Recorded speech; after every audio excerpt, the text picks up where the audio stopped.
પંચમહાલમાં પાનમ અને હડફમાં પાણીની આવક નોંધાઈ છે। બંને ડેમના ત્રણ દરવાજા ખોલાયા છે।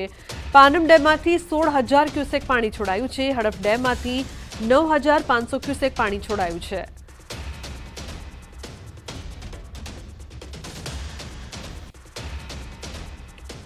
તો ગીર જંગલમાં જામ્યો છે વરસાદી માહોલ। લાંબા વિરામ બાદ ફરી વરસાદ। ધોળાવાડી, જગવડ, કોદિયા સહિતના ગામોમાં વરસાદ। અસહ્ય ઉકળાટ અને બફારા વચ્ચે ધોધમાર વરસાદનું આગમન થતાં વાતાવરણમાં ઠંડક પ્રસરી છે।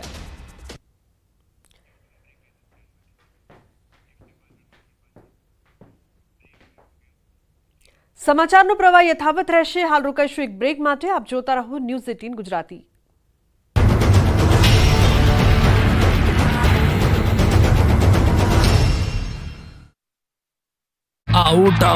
લગભગ અડધો કલાક સુધી ધોધમાર વરસાદ પડતા અંબાજીમાં ઠંડક પ્રસરી ગઈ। મોટાભાગના રોડ પર જળબંબાકારની સ્થિતિનું નિર્માણ થયું। અનેક વિસ્તારોમાં પાણી ભરાયેલા જોવા મળ્યા। યાત્રિકોએ વરસાદમાં પણ માતાજીનો રથ ખેંચ્યો। ચાલુ વરસાદમાં પણ બોલ માડી અંબે, જય જય અંબેના નાદ ગુંજતા રહ્યા। વરસાદના પાણીની સાથે સાથે ઠેર ઠેર ગટરના ગંદા પાણી પણ ફૂટ્યા, જેથી વાહન ચાલકો પણ પરેશાન થયા। ગુજરાતમાં વરસાદના નવા રાઉન્ડનો પ્રારંભ થઈ ગયો છે। દક્ષિણ ગુજરાતના મોટાભાગના શહેરોમાં વાદળફાડ વરસાદ પડ્યો છે। ત્યારે હવામાન વિભાગ દ્વારા રાજ્યમાં આગામી 5 દિવસ વરસાદની આગાહી વ્યક્ત કરવામાં આવી, જેમાં આગામી 48 કલાક દરમિયાન ગુજરાતના દક્ષિણ અને મધ્ય ભાગના જિલ્લાઓમાં ભારેથી ભારે વરસાદની શક્યતા છે। આગામી 48 કલાક દરમિયાન ગુજરાત ઉપર 3 સિસ્ટમની અસર રહેશે, જેને કારણે મધ્ય અને દક્ષિણ ગુજરાતમાં ભારેથી ભારે વરસાદ વરસી શકે છે, જ્યારે ઉત્તર ગુજરાત અને મધ્ય ગુજરાતના કેટલાક જિલ્લામાં હળવાથી ભારે વરસાદી ઝાપટા વરસી શકે છે। આ ઉપરાંત અમદાવાદ શહેરમાં પણ આગામી 24 કલાક દરમિયાન હળવાથી મધ્યમ વરસાદ વરસી શકે છે। બીજી તરફ હવામાન નિષ્ણાત અંબાલાલ પટેલે પૂરને લઈને ભયંકર આગાહી કરી છે। હમણાં બનેલ ડીપ ડિપ્રેશન ઓરિસ્સાના ભાગો, છત્તીસગઢના ભાગોમાં ભારેથી અતિભારે વરસાદ લાવશે। કોઈક ભાગમાં 24 ઇંચ જેટલો વરસાદ થવાની શક્યતા વ્યક્ત કરી।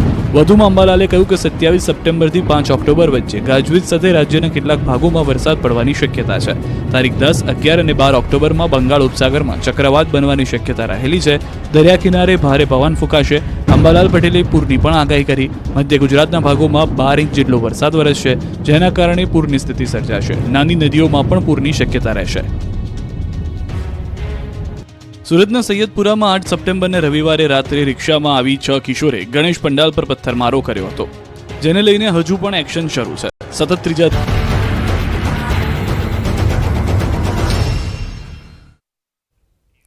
Welcome back. સમાચારમાં આગળ વાત ગીર સોમનાથની। ગીર જંગલ બાદ ઉનામાં વરસાદનું આગમન થયું છે। ઉનાના અનેક વિસ્તારોમાં ધોધમાર વરસાદ વરસી રહ્યો છે। વરસાદનું આગમન થતાં લોકોને ગરમીથી રાહત તો ખેડૂતોમાં ખુશીનો માહોલ જોવા મળી રહ્યો છે। ઉનાના અનેક વિસ્તારોમાં વરસાદ। તો ચોમાસામાં વરસાદ વચ્ચે શાકભાજીના ભાવ આસમાને પહોંચી ગયા છે। સતત વરસાદના કારણે શાકભાજીના પાકને ભારે નુકસાન થયું છે, ત્યારે ઉત્પાદન ઘટતા શાકભાજીના ભાવમાં બમણો વધારો થયો છે, જેના કારણે ગૃહિણીઓના બજેટ ખોરવાઈ ગયા છે। સુરતમાં મુખ્ય ગણાતી શાક માર્કેટમાં જ શાકભાજીની આવક ઘટી ગઈ છે। સરદાર માર્કેટમાં શાકભાજીની શોર્ટેજ હોવાનું વેપારીઓ સ્વીકારી રહ્યા છે। વેપારીઓનું અનુમાન છે કે પખવાડિયા બાદ શાકભાજીના ભાવ વધુ વધી શકે છે। હવે નવો પાક આવ્યા બાદ જ ભાવમાં ઘટાડો થઈ શકે। હાલ ભીંડા, ગવાર, લીંબુ, ટામેટા, ડુંગળી બધા જ શાક મોંઘા થયા છે। શાકભાજી સાથે ફ્રીમાં મળતી કોથમીર પણ 300 રૂપિયા કિલોએ પહોંચી ગઈ છે। છેલ્લા 2-2.5 મહિનાથી જે અવિરત વરસાદ વરસી રહ્યો છે, એના કારણે શાકભાજીના ઉત્પાદનમાં બહુ મોટો ઘટાડો થયો છે। એ ઘટાડો થવાના કારણે અમારા યાર્ડોમાં શાકભાજીનો જથ્થો ઘણો જ ઓછો ઠલવાઈ રહ્યો છે।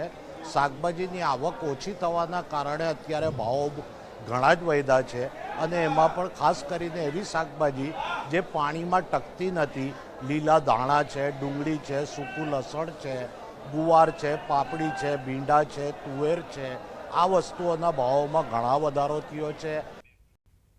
તો પાટણમાં સ્ટેટ મોનિટરિંગ સેલના દરોડા રસ સંગમના માલિકના ઘરે દરોડો પાડવામાં આવ્યા છે। ઓનલાઈન સટ્ટા બેટિંગ પર એસએમસીની રેડ। ઓનલાઈન સટ્ટો રમતા 5ની ધરપકડ કરવામાં આવી છે। 2,29,000નો મુદ્દામાલ પણ જપ્ત કરવામાં આવ્યો।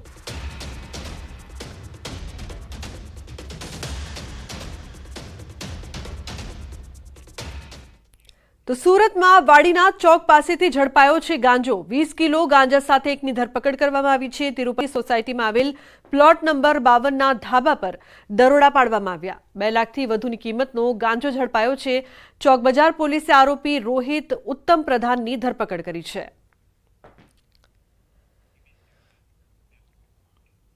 તો સુરતમાં લવ જેહાદનો આરોપી પકડાયો છે। મહિધરપુરા પોલીસે આરોપીની ધરપકડ કરી છે। કિશોરીને ભગાડીને અલગ અલગ રાજ્યોમાં લઈ ગયો હતો। અલગ અલગ રાજ્યોમાં લઈ જઈને દુષ્કર્મ આચર્યું હતું।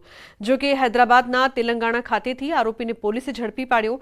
આરોપી કિશોરીને પોતાના પ્રેમ જાળમાં ફસાવી અપહરણ કરીને લઈ ગયો હતો। જે બાદ અલગ અલગ રાજ્યોમાં પોલીસ પકડથી બચવા રહેઠાણના ઠેકાણાઓ બદલી રહ્યો હતો।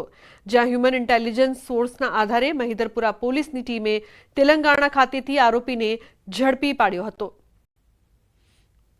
મહિધરપુરા પોલીસ સ્ટેશન વિસ્તારની અંદર એક સગીરાના અપહરણનો ગુનો નોંધાયેલો હતો। ગુનાની ગંભીરતા જોઈને પોલીસે ત્વરિત એક્શન લીધેલા હતા।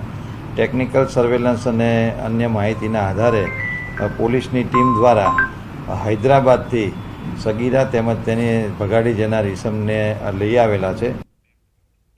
તો વિશ્વ હિન્દુ પરિષદના રાષ્ટ્રીય સંગઠન મહામંત્રી મિલિંદ પરાંડે રાજકોટની મુલાકાતે છે। ન્યૂઝ 18 ગુજરાતી સાથેની ખાસ વાતચીતમાં તેમણે નવરાત્રિમાં વિધર્મીઓના પ્રવેશ પર પ્રતિબંધની માંગ કરી। લવ જેહાદની ઘટનાઓને રોકવા ખેલૈયાઓના ઓળખ કાર્ડ ચકાસીને જ પ્રવેશ આપવાની માંગ કરી। સાથે જ સુરતમાં ગણેશ પંડાલ પર થયેલા પથ્થરમારામાં સરકાર અને પોલીસે કરેલી કામગીરીની પણ તેમણે સરાહના કરી। એક તરફ નવરાત્રિનો તહેવાર નજીક આવી રહ્યો છે તો બીજી તરફ સુરતમાં જે છે એ ગણેશ પંડાલ ઉપર પથ્થર મારવાની ઘટના પણ બની છે। ત્યારે વિશ્વ હિન્દુ પરિषदના સંગઠन महामंत्री मलिंदर जी છે આપણી સાથે। આપણે એમની સાથે વાત કરશું। क्या कहेंगे आने वाले दिनों में नवरात्रि का त्योहार भी आ रहा है, क्या किस तरीके की व्यवस्था होनी चाहिए? देखिए, एक कंट्रोवर्सी हर वक्त होती है कि मुसलमानों का एक वर्ग वहाँ पर गरबा नाचने के लिए आता है। अभी इसकी आवश्यकता नहीं है क्योंकि यह तो दुर्गा माता का उत्सव है। तो यहाँ पर यदि गरबा नाचने के लिए आएंगे तो यहाँ पर भी उनकी देवी के प्रति श्रद्धा नहीं है और इसीलिए फिर उनका हेतु क्या है। और इसीलिए हम तो आह्वान करेंगे सभी नवरात्रि के गरबा का आयोजन करने वाले मंडलों को कि उन्होंने ऐसे लोगों को अनुमति नहीं देनी चाहिए। आईडी देखकर उनको प्रवेश देना चाहिए।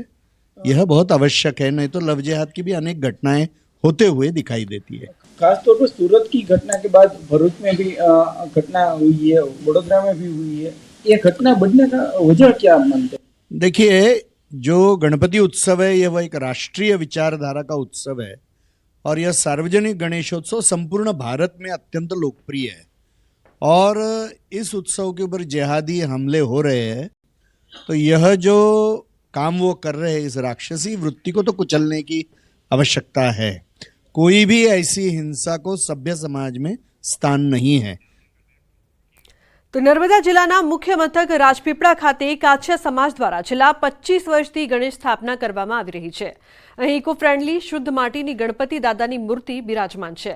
આ વર્ષે ગણેશ મહોત્સવના 25 વર્ષ પૂર્ણ થતા રજત જયંતિ મહોત્સવ નિમિત્તે મોદક દ્રવ્યની 10,000 આહુતિનો પંચકુંડી મહાગણેશ યજ્ઞનું આયોજન કરવામાં આવ્યું। જેમાં હજારો વર્ષ પહેલા વૈદિક કાળમાં જેમ ઋષિ મુનિઓ યજ્ઞશાળા લાકડીના કામડીથી બનાવતા તેવી રીતે યજ્ઞશાળા બનાવવામાં આવી। જેમાં અલગ અલગ 5 કુંડમાં 10,000 આહુતિ 3 દિવસ સુધી આપવામાં આવી રહી છે। યુવક મંડળ તરફથી છેલ્લા 25 વર્ષથી ગણેશ મહોત્સવનો ઉત્સવ થઈ રહ્યો છે। પ્રતિ વાર્ષિક 1000 આહુતિના યજ્ઞનો તો આ પ્રણાલિકા મુજબ કરતા જ આવ્યા, પણ 25 વર્ષ એટલે કે રજત જયંતિ મહોત્સવ નિમિત્તે આ પંચકુંડી